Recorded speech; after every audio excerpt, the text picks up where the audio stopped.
City কর্পোরেশনের কে আছে না ডাক দেন তো। আপনারা এই যে রাস্তাঘাট এগুলি মানুষ এদিক দিয়ে চলাচল করতে পারতেছে না, এখানে আবাসিক এলাকা, আপনারা এগুলি গাড়ি তো এখানে ছিল না, এই আপনারা তো কিছুদিন ধরে এগুলি করতেছেন। আপনারা ওয়াল এটা করে দেওয়া হয়েছে যাতে এটার ভিতরে গাড়িগুলো রাখে, যে ময়লা পানিটা পড়বো এটা দিয়ে চলে যাবে।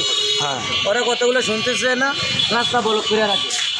এই যে আপনারা যে রাস্তা ব্লক করতেছেন, এটা কি মানুষের সমস্যা হইতেছে না? সিটি কর্পোরেশন কে আপনাদেরকে দায়িত্ব দিচ্ছে বলেন? হিসাব ছাড়া এগুলি আপনারা ভিতরে রাখেন না কেন? দেখেন তো পুরা ঢাকা উদ্যানের পুরা মেইন গেট বন্ধ করে দিয়েছেন। হ্যাঁ,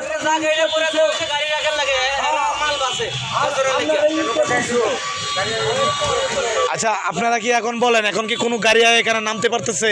এখানে যে সবসময় জাম থাকে, এখানে আপনারা এই যে যত এই জায়গাটা যত দেখা হয়েছে, হ্যাঁ হ্যাঁ,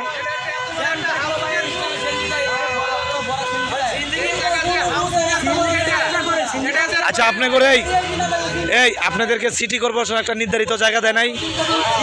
হ্যাঁ, আপনার সাথে জানতে চাই, এখানে তো দীর্ঘদিন ধরে আমরা জানি যে এই রাস্তার অন্তত এই যে আপনার ঢাকা উদ্যানের গেটের প্রথম যে সমস্যাগুলি হয়েছে, এগুলি বিষয় নিয়ে আপনি কি বলতে চান? আসলে প্রতিক্রিয়া কি?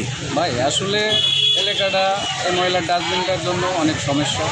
তারপরেও ভিতরে 4-5টা হাউজিং আছে, হাউজিংয়ের মানুষজন এদিকে মনে করেন ম্যাজিস্ট্রেট, পুলিশ অফিসার সবই থাকে, কিন্তু এরা নিয়মিত এদিকে যাতায়াত করে, কিন্তু এটার দিকে কেউ খেয়াল করে না।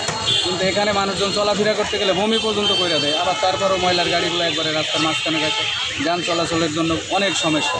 আবার তারপরেও এই জায়গা বান্দোল, এরা রাস্তার ভিতরে বান্ধা রাখছে। এটা তো সরকারি রাস্তা, এটা তো আর কারোর সম্পদ না, অ্যাকচুয়ালি কারোর সম্পদ না, এটা সরকারি সম্পদ। তাইলে রাস্তার ভিতরে গাড়ি রাখবে, মানুষজনের যাতায়াত করতে পারবে না, ময়লার গাড়ির জন্য এখানে বমি উঠে যাইব, মানুষের সমস্যা হয়, বহুত সমস্যা মানুষজন চলাচল করার জন্য। 4-5টা হাউজিংয়ের মানুষের সমস্যা, কিন্তু কেউ এর প্রতিক্রিয়া জানায় না। ঠিক আছে, এটা হচ্ছে সিটি কর্পোরেশনের উদ্যোগ নেওয়াটা আপনি মানে এটা আসলে সিটি কর্পোরেশন এটা দেখেই না, এর কোনো মানে গুরুত্বই দেয় না। এটা যে তারা আলাদা জায়গায় যে একটা এর ইয়া করবে সেটা করতেছে না, সুন্দর পরিবেশ করবে সেটাও করতেছে না। সিটি কর্পোরেশন কোনো রকম দায়িত্বই নেই। এ বিষয়ে আপনার প্রতিক্রিয়াটা একটু বলবেন। এখানে মনে করেন এই যে সিটি কর্পোরেশনের গাড়িগুলো এখানে পুরো রাস্তা ব্লক করে রাখে, এখানে গাড়ি ইউটার্ন করতে পারতেছে না, পুরো রাস্তা জ্যাম হয়ে থাকে। ওখান থেকে শনির বিল এখান থেকে একবারে 7 নম্বর পর্যন্ত নবাব দায়রা পুরাটা জ্যাম হয়ে থাকে, শুধু এই কাজটা গাড়ির কারণে। ওদেরকে যত বলতেছে যে ভিতরে নিয়ে রাখেন, ভিতরে রাখেন, ওরা কোনো কথা শুনতেছে না, ওরা আরও উল্টা কথা বলে, জারি দিয়ে কথা বলে, আরও কোনো নিষেধ মানতেছে না।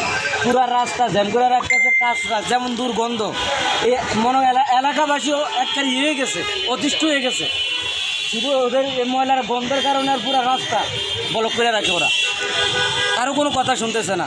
ওদেরকে একটা জায়গা করে দেওয়া হয়েছে গাড়িগুলো এখানে রাখার জন্য, ওরা তাও কোনো গ্যারেজও দিতেছে না, ওরা রাস্তা ব্লক করে রাখতেছে ওদের মন মতো। এখানে কি সিটি কর্পোরেশনের কোনো লোক আসছিল এখন পর্যন্ত আপনি জানেন? কেউ কোনো এটা মাথাও নেয় না, কোনো ইয়ে করে না। এই যে পুলিশের পক্ষ থেকে আমরা দেখতে পাচ্ছি এখানে একটা পুলিশ পাড়ি আছে, তাদের পক্ষ থেকে কোনো উদ্যোগ নেওয়া হয় না এখানে, তারাও কিছু বলতেছে না ওদেরকে। ধন্যবাদ। দর্শক, যেমনটা শুনছিলেন ঢাকা উদ্যানের গেটের যে বর্তমান পরিস্থিতি আপনারা দেখেন, যে এখানে কিন্তু এই যে ময়লার এই গাড়ির জন্য কিন্তু আপনারা কিন্তু দেখতে পাচ্ছেন যে আমরা আপনাদেরকে এটা দেখানোর চেষ্টা করব যে আপনার এই যে ঢাকা উদ্যানের মেইন যে সড়কটি রয়েছে, মেইন সড়কে কিন্তু আপনার কোনো রকমের যাতায়াত করতে পারতেছে না, এবং কি আপনারা যদি দেখেন কোনো গাড়ি ঘুরতেছে না। এবং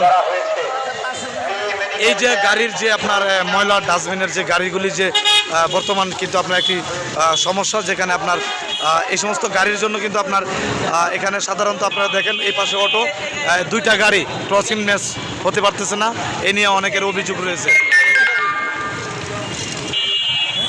ঢাকা উদ্যানের মেন সড়কটি আপনারা দর্শক দেখতেই পাচ্ছেন, এখানে কিন্তু আপনার আমরা জানি অনেক কটা হাউজিংয়ের কিন্তু সাধারণ মানুষের কিন্তু বসবাস, যেখানে কিন্তু আপনার এই যে একটি আপনারা জানেন যে এখানে কিন্তু ময়লার একটি ঢাকা উত্তর সিটি কর্পোরেশনের পক্ষ থেকে কিন্তু একটি নির্ধারিত স্থান করলেও এখানে যে এখন যে দুর্ভোগের যে সমস্যাগুলি হচ্ছে, এটার পাশে কিন্তু আপনার প্রায় ঢাকা উদ্যানের গেটটি কিন্তু অলরেডি কিন্তু ব্লক হয়ে যাচ্ছে। এই ধরনের অনেক অভিযোগ, এবং কি এখানের যে উত্তর সিটি কর্পোরেশনের পক্ষ থেকে কিন্তু তাদের আপনাদের কোনো রকমের কোনো কিন্তু আপনার এ নিয়ে কোনো মাথা ব্যথা নাই। যেখানে দেখেন আপনার যে সমস্যাগুলি আমি আপনাদেরকে যদি একটু দেখানোর চেষ্টা করি, যে এই যদি হয় পরিস্থিতি, এখানে এইটুক জায়গার ভিতরে কিন্তু আপনার মানুষদের চলাচল এবং কি বিভিন্ন সময় কিন্তু আমরা জানি যে ওই পাশ থেকে কিন্তু এই গাড়িগুলি কিন্তু আপনার ঘুরিয়ে আসতে হয় এবং এখানে কিন্তু যানজটের সৃষ্টি হয় এবং কি এখানে যে আপনারা দেখতে পাচ্ছেন যে যে পরিস্থিতির মধ্যে রয়েছে, আমি আপনাদেরকে একটু দেখানোর চেষ্টা করি। এই কিন্তু ঢাকা উদ্যানের যে গেটটা রয়েছে, এই গেটের কিন্তু